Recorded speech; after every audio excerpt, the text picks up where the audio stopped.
I refused to eat it because I didn't know what the heck a pari was, but I sure as hell wasn't going to eat its poo.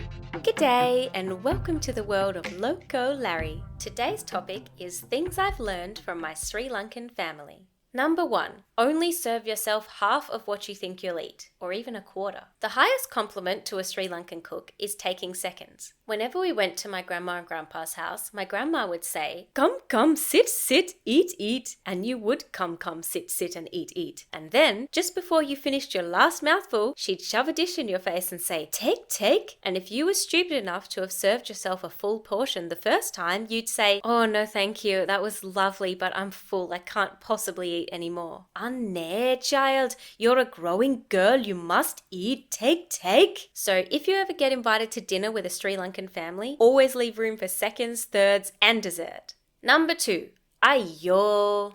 From my observations, ayo is used to describe either frustration or surprise. For example, guess what? Brenty just backed into someone's car again. Ayo. Or, Chutti, we ran out of milk.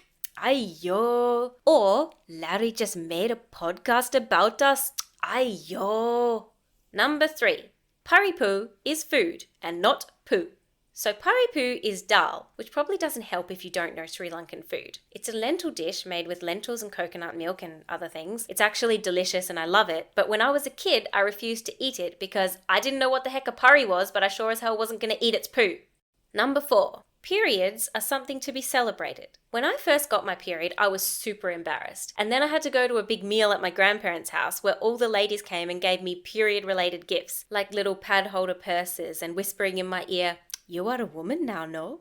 And I had no idea this was going to happen, so I was super shocked. Turns out my father had told everyone that I'd gotten my period and they all got excited and bought me gifts. I looked it up, and apparently there are traditional Sri Lankan puberty rituals and a party held for girls who get their period. It's known as coming of age. Apparently, a celebration is held to announce to the community that a young woman is now of marriageable age, and that person gets to sit in the middle and receive cash and gold from relatives and strangers. Well, I did get some cash, but I guess they all skimped on the gold at my party. Which brings me to number 5. Remembering birthdays is the most important thing.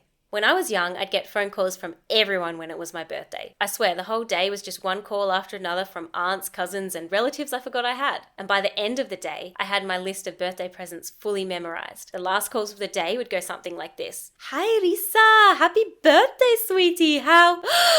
Notebooks, pens, soap and nightie, Harry Potter books, socks, underwear, cookbook, basketball, cricket bat, totem, tennis, and a blanket. Thank you! In my family, you didn't keep track of who called you on your birthday. You kept track of who didn't call. Then someone would be like, how was your birthday? And you'd be like, good, but my second cousin's aunt's daughter didn't call me this year. Is she okay? Are we good? Is something going on? Number 6, never hold back your emotions.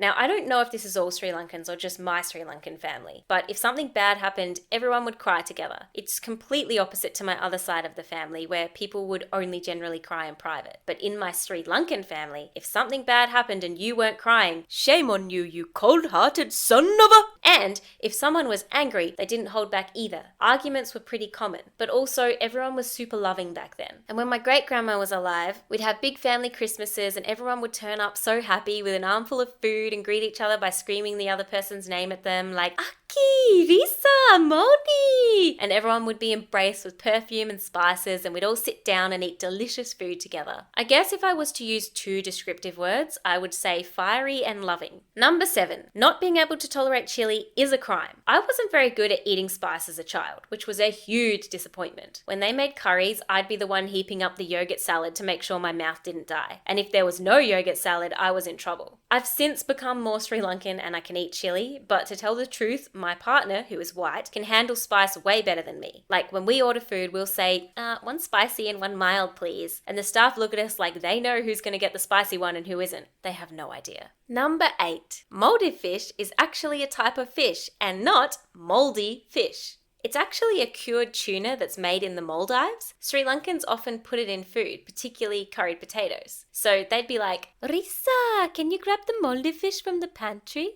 And I'd be like, hold on, let me get some gloves. I ain't risking my life over some potatoes. It's actually delicious in things, but I always screwed up my nose thinking I was eating moldy fish. It took years until I found out it was Maldive fish. And I'd like to finish off this podcast by telling you one thing I never learned, which is what the head wobble meant. I feel like sometimes it could mean yes and other times it could mean no. And if the head wobbler didn't say anything after it, I'd have no idea what the answer was. For example, I'd ask my grandma, "Do you want to play a game?" Head wobble. So I guess I'll just get out the game and see if she joins me then. Or I'd ask her, "Am I your favorite grandchild?" Head wobble. That one definitely meant yes. Thanks for listening to the World of Loco Larry. If you'd like to contact me, please send an email to morganandlarry@gmail.com and give me your thoughts or a topic you'd like me to cover or some constructive criticism. That's always welcome. Bye!